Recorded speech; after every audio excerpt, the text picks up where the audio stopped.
Ladies and gentlemen, good morning, Molweni, Goeiemorgen, Sanibonani. It's great to be here today to present my first budget and policy speech to the National Assembly. When I was first announced as the Minister of Agriculture, South Africa reacted in typical fashion.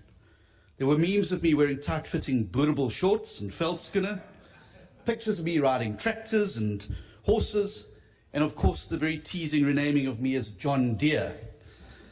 But there was also an open letter to me that went viral on social media.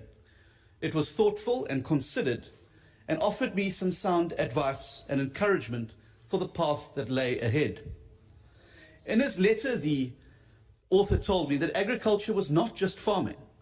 It was economics, manufacturing, infrastructure, energy, research, science, tourism, water, and many other things. In the first few weeks that I've been getting to grips with the department, I can confirm that my correspondent was absolutely correct. Make no mistake, agriculture is one of those primary industries that play an essential role in the provision of food, the creation of employment, the enhancement of rural economies, and the generation of foreign earnings.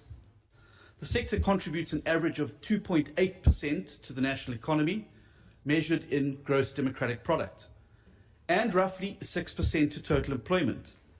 However, when food manufacturing is combined, both the agriculture and food sectors contribute up to 7% of the GDP. Between the period 2019 and 2023, the agricultural sector performed relatively well compared to other sectors in the economy.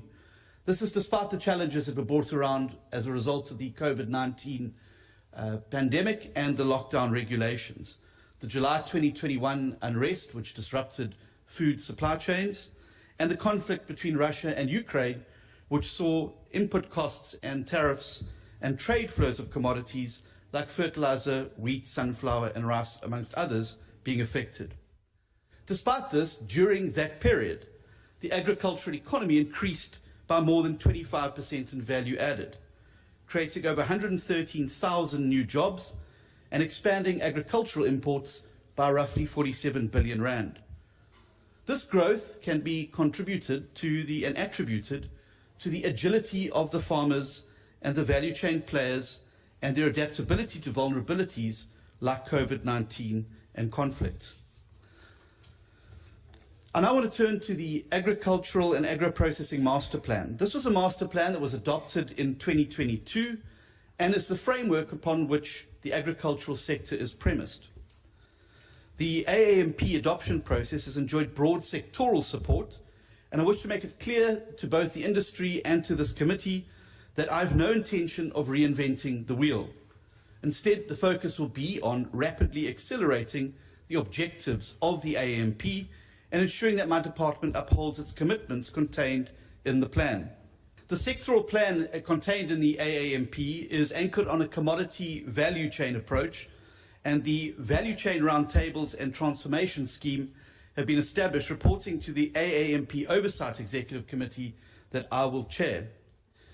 The collaborative approach we need involves leveraging the skills, the resources, and the knowledge already available in the private sector, industry, and agribusiness to work hand in hand in a partnership with government.